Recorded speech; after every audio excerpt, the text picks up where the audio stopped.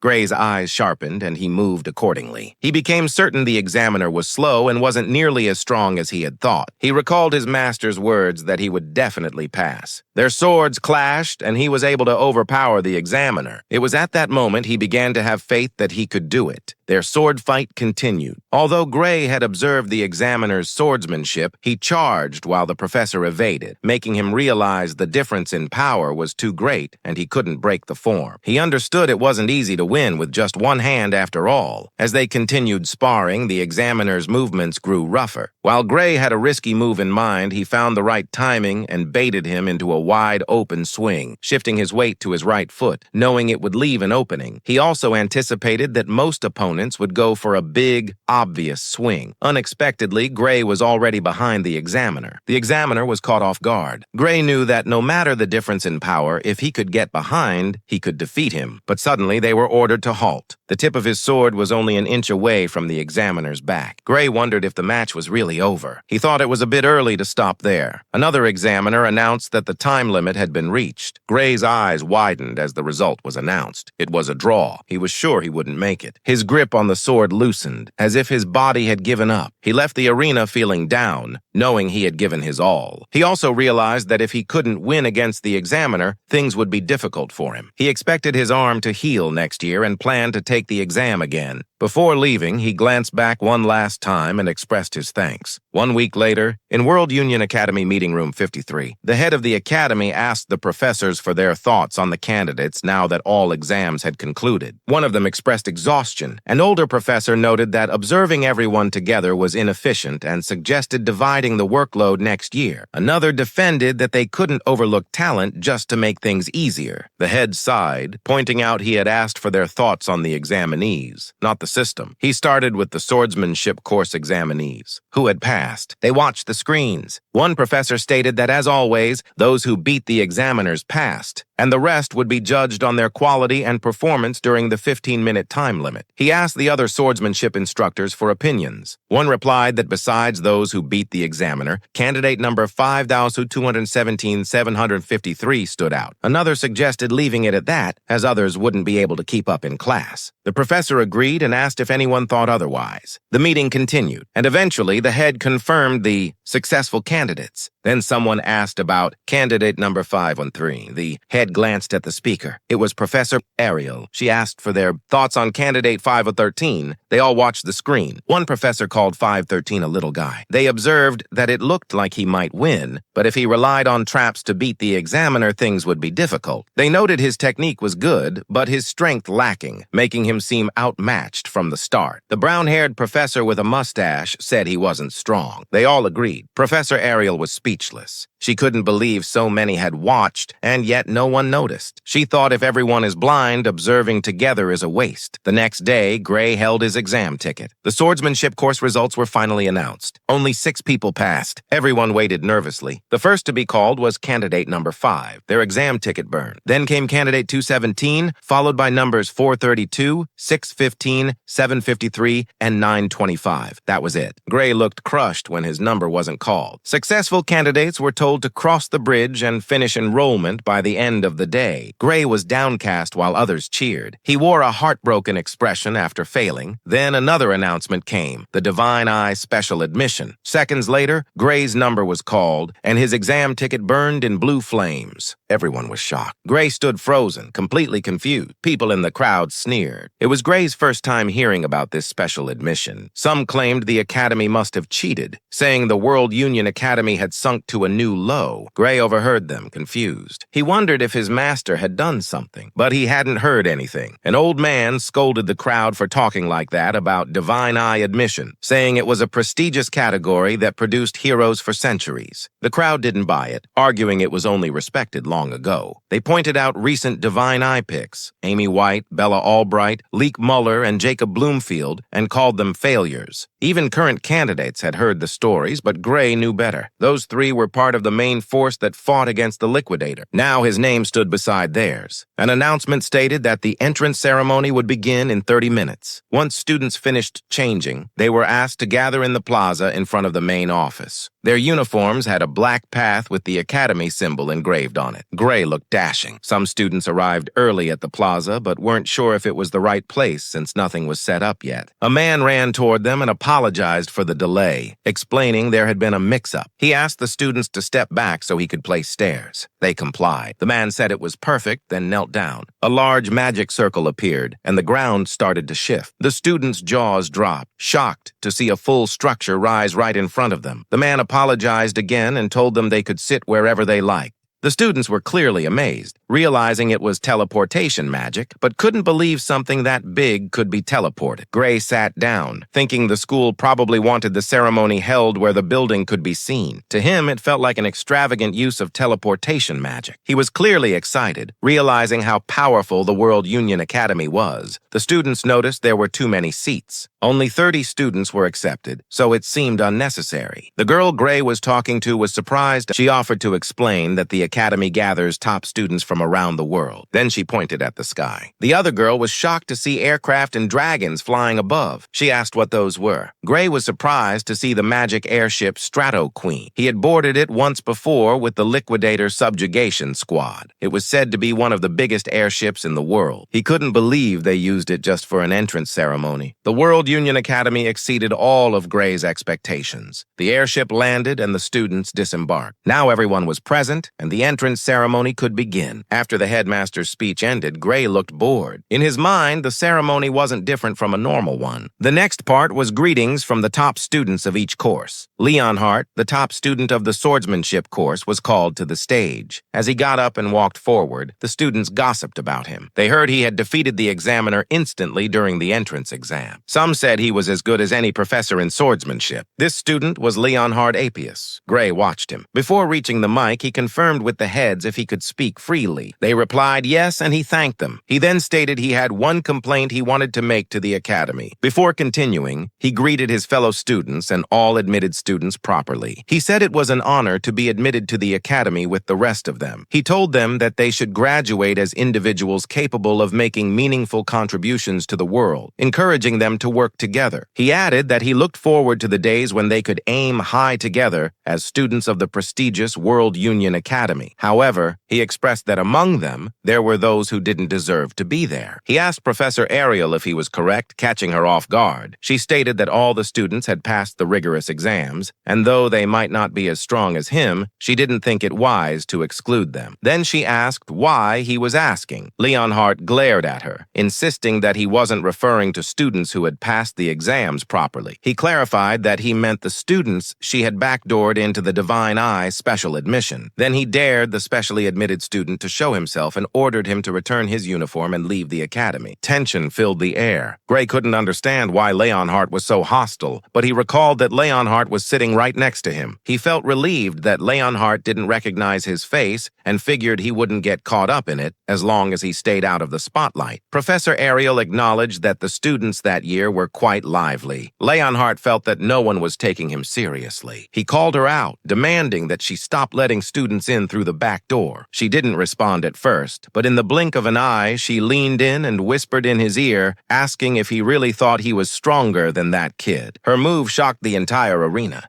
Leonhardt was caught off guard. He gritted his teeth and said yes, asking if she was trying to prove him wrong. Professor Ariel liked his confidence and suggested a bet, which piqued his interest. She bet both her job and the kid's admission. Gray was confused by everything happening. Leonhardt turned to Professor Ariel and asked if she meant for him to fight the special admissions student. She calmly replied that she would never do anything so boring. She added that if Gray went all out, Leonhardt would be dead. As a responsible teacher, she claimed she would never put their lives in danger. Leonhardt's veins popped with anger. He felt insulted, but she merely stated facts. Instead, she suggested a safer option, a bet involving monsters. She reminded him that he was better at fighting monsters than people anyway. He glared at her but admitted that she knew him well. He asked what the actual bet was. She explained simply, each of them would fight a monster she picked. The monsters would grow stronger with each round. Whoever failed to defeat their monster first would lose. The stakes were high. If Gray lost, Professor Ariel would retire, and the special admission students would be expelled. If Leonhardt lost, he would have to do whatever she told him. She asked if he was in. Leonhardt wanted to know what kind of monsters they'd face. He was confident in his skills, but didn't want anything strange. After thinking for a moment, she revealed the first target, an ogre general. She teasingly asked if it was too easy for him. The class was stunned, but Gray didn't react. He was curious why she chose that monster. Leonhardt, on the other hand, was furious, shouting that an ogre general wasn't something a person could defeat alone. Professor Ariel clarified that they didn't have to do it immediately. They would be given a full year. Leonhardt snapped, insisting that if someone could solo a disaster-level monster in a year, people wouldn't be suffering in the first place. He yelled for her to pick something more realistic. Trying to catch his breath, he then realized her true plan. She was purposely choosing something impossible, so there wouldn't be a clear winner. But he declared he wouldn't play along. Ariel smirked and added one last condition. If the match ended in a draw, Leonhardt would be considered the winner. Basically, if Gray failed to defeat the ogre general, she would be fired, and all special students expelled. She asked for his thoughts. He looked at her as if she were crazy, feeling the bet was already stacked against him. She took his silence as agreement. He made it clear it better not be a weakened ogre general. She calmly replied that it wouldn't be. With a flick of her hand, a feather pen appeared out of thin air. She told him the terms were already written in a magic contract, and he could sign it if he had no objections. He read the contract and chose to go through with it. Still, he had to ask if she really believed the kid could win. Her answer was vague. Who knows? She quietly returned to her seat. Other professors whispered among themselves, wondering what was wrong with her. Some thought she was just using the bet as an excuse to retire. It wasn't too far-fetched. She was past her prime. Gray had no choice. The bet was official, but something bugged him. Why did she include the one he defeated before enrollment when she said the time frame was a full year? She then watched him silently. Gray realized the bet was sealed the moment it started. As he stared at her, she put a finger to her lips, telling him to stay quiet. That's when Gray knew she played dirty. Eventually, the opening ceremony ended and everyone went to their assigned classes. The first subject was basic magic. Some students were surprised that the lecture started right away on day one, but as students of the academy, they had to understand that every day mattered. The professor began teaching how to use magic. It was the most basic topic. He explained that the body holds a hidden energy called ether, which could be guided through the body's magic circuits. He continued writing and explaining on the board. Gray was in the class. At first, he worried he might not keep up, but it turned out he already knew the lesson from boot camp. So far, so good. But there was one big problem. Out of all the possible classes, he ended up in the same one as Leonhardt. He silently prayed that Leonhardt wouldn't find out he was the Divine Eye special admission student. The professor noticed Gray looking uninterested and scolded him for already looking away just 5 minutes into the lecture. Gray was shocked he got caught with just a glance, even though he was seated all the way in the back. He quickly apologized. The professor challenged him. If he looked that confident, why not prove it in front of the class? He even taunted him, expecting him to use basic magic. Gray politely explained that since they were in the swordsmanship course, he assumed it was okay if they couldn't use magic. The professor replied that even sword users needed to understand basic magic to coordinate with mages. Knowing basic spells and how they felt was essential. Gray didn't expect the professor to give the same explanation as in boot camp. He asked if they would learn Ether Bullet. The professor raised an eyebrow and asked if he could already use it. Gray said yes, feeling relieved that his boot camp training hadn't gone to waste. Seeing a chance, the professor decided to set up a match. He knew Leonhardt, whom he called Leon, could also use Ether Bullet. Leonhardt confirmed that even before entering the academy, he had trained in both swordsmanship and magic, making it risky risky for another student to fight him seriously. The professor wasn't worried. He explained that even with a big difference in skill, they were just using ether bullets and no one would die. He didn't plan to ask Leonhardt to hold back either. Then the professor dropped a bomb. Gray was the Divine Eye student for the year. Everyone turned to stare at him. He knew he was in trouble. The professor grinned like a devil as he exposed everything. Leonhardt responded coldly, saying he would show Gray how things truly worked at the academy. He glared at Gray and told him to step forward. They stood face to face. The professor explained that once he gave the signal, they would fire their ether bullets at each other. Gray had only trained in magic for a few days during boot camp. Even though the professor said it wouldn't be fatal, Gray knew he probably wouldn't walk away without getting hurt. The professor gave the signal. Leonhardt was set on proving his strength. Gray had no choice and decided to go for it. Leonhardt released a small baby blue orb of light. When Gray cast his spell, a large glowing blue orb formed in front of him. The next moment stunned everyone. Even Gray was in disbelief. His ether bullet overpowered Leonhardt's, making Leonhardt shriek. The professor immediately formed a barrier in front of Leonhardt, but to everyone's surprise, it broke. It shattered, blasting Leonhardt away with a powerful gust of wind and blinding light. Other students were affected. Leonhardt let out a loud scream as he crashed to the floor. The professor rushed to his side. Leonhardt stood up, saying he was fine. The professor sighed in relief but looked at Gray, realizing that without the weakened barrier, Leonhardt could have died. Even more shocking, none of the professors could produce an ether bullet that strong. He turned to Gray and asked what he had just done. Gray was confused. Leonhardt's ether bullet felt so weak it didn't seem like the same spell. He wondered if the ether bullet he learned in the subjugation squad differed from the one taught at the academy. He asked if maybe he had used the wrong spell. The professor said no. It was definitely an ether bullet, but the quality was different. It wasn't made from regular ether, it was super compressed ether. The other students had never heard of such a thing before. The professor admitted it was a kind of power even they struggled to control. Yet somehow, Gray not only produced it, he shaped it into a spell. The professor said there was no one else in the entire academy who could pull that off. The students began whispering. It was the first time they had seen an ether bullet that powerful. Some now believed that the Divine Eye admission existed for this exact reason. Others thought Gray should have been placed in the magic course from the beginning, instead of being admitted as a special case. But in Gray's mind, something didn't feel right. All the spells he had learned at the subjugation squad boot camp were like that. Even among his group, he wasn't considered particularly talented. He asked the professor if he was joking, reasoning that with enough practice, anyone should be able to do something like that. The professor burst out laughing. Gray was confused, especially when the professor laughed even louder. Then, out of nowhere, the professor grabbed him by the shoulders, stepped into his personal space, and told him to transfer to the magic course. He even offered to personally vouch for him, explaining that Gray was more gifted in magic than in swordsmanship. Gray politely declined, saying he had always been told he wasn't good at magic. The professor looked at him as if it were the funniest joke ever. He couldn't believe Gray, someone who understood the ether compression technique well enough to create super compressed ether, thought he lacked talent. He called Gray a once-in-a-generation genius, someone even the academy would call a prodigy, and added that whoever told him he had no magical talent clearly didn't know what they were talking about.